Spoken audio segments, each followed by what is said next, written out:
Assalamu alaikum wa rahmatullah. Welcome back. Today we are going to study a poem in class ninth from Tulip series. Okay, so the poem is Road Not Taken. It's written by the famous poet Robert Frost.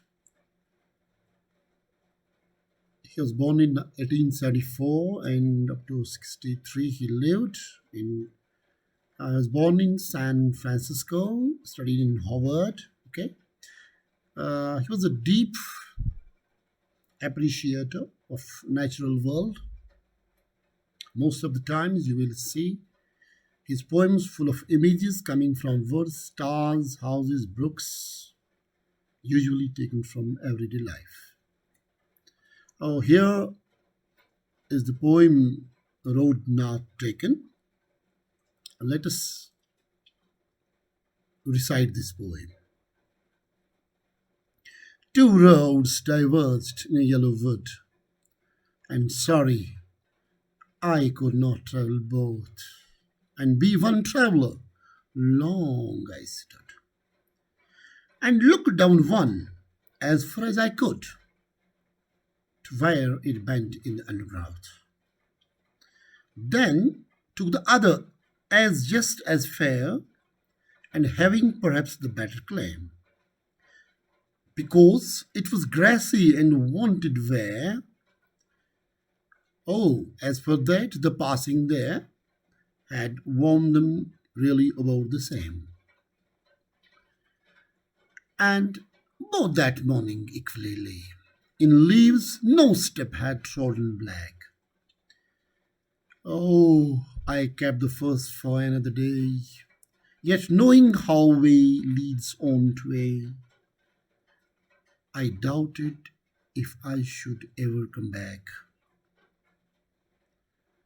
I shall be telling this with a sigh, somewhere ages and ages hence, two roads diverged in a yellow wood, and I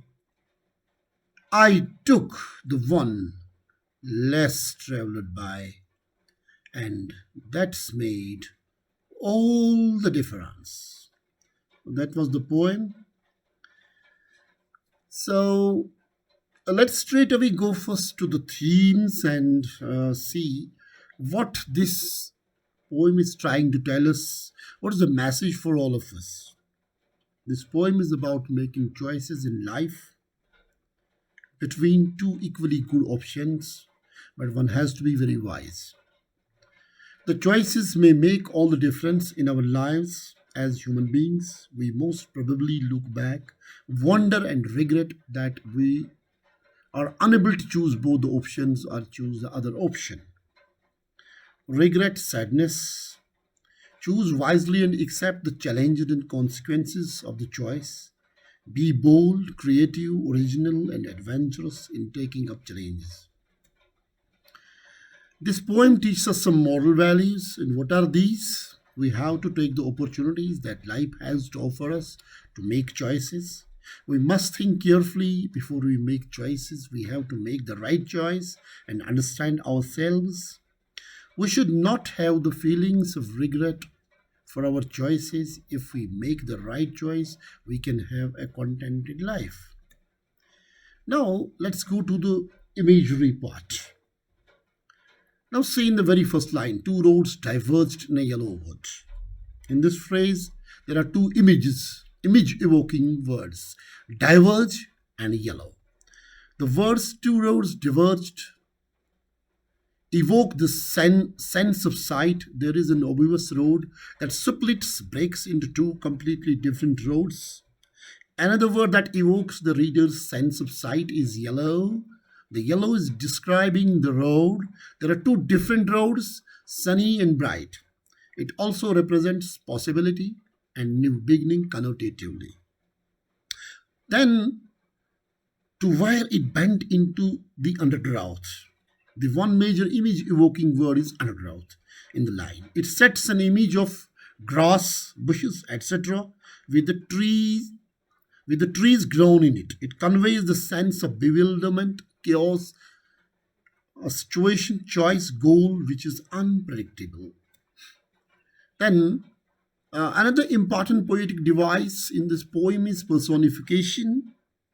For example, the line, because it was grassy and wanted where, in the stanza, is an example of personification. It's an example of alliteration as well, because in wanted where, or sound, I mean W sound, is repeated in the beginning of the two words. But we all know that a road cannot think and would not have any desire at all. So here we are showing the desire of road, which is actually a human attribute. We are associating this attribute to the road. And the W or sound is repeated, that gives it a musical quality. It's an example of alliteration. Symbolism is also a device that we can have in this poem. For example, the road. The road symbolizes the choices the traveler has to make in life. These are not simple roads that we are perhaps standing somewhere on a road which is breaking into two and we have to walk and choose. No, it's not that. This is actually, the road is a way forward to our choices. We as students have to make a very important decision somewhere in our life, where to go, how to move forward, which way to go, which choice to make, and how to be a successful person. So that's how this poem helps us to understand that. Then the rhyme scheme is very, very interesting. It's A, B, A, B, then accordingly.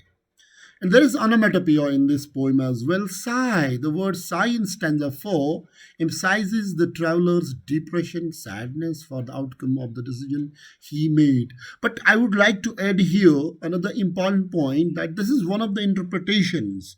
And sigh can also be taken in a very, very positive sense, where we can say that the poet is absolutely contented and happy. That is why he is taking a sigh of relief, that I took the decision then, and today that has made some difference, all the difference, and that's why I'm such an important or famous personality. And this we can understand that way back this poem was written, and it is so famous in United States of America, and even today we love this poem. So this has this decision of maybe adopting poetry as career by Robert Frost can be a positive decision as well. Then metaphors. The road is a metaphor for the journey of life. You understand it?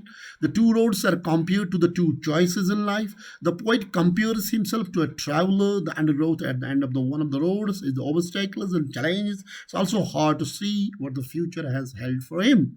The grass on one of the roads had hardly been stepped on. It means not many people had chosen that kind of life. So, uh, if we go now, if for you, please, if you want to see whether you have comprehended this poem, I'll give you one or two questions, rather, an assignment to you is that just list all the metaphors in the poem, list all the images in the poem, list all the words that convey the sense of color, and describe, tell me after reading this poem, what's your choice? What's your aim in life? How can you compare your aim with the aim in the poem that has been presented by, that is presented by this very poem? You tell me that as well. Okay? So try these things, and last but not the least, sit down and transcode this poem into images and pictures. That will help you to understand the poem. Do it now. Thank you very much. Wish you all the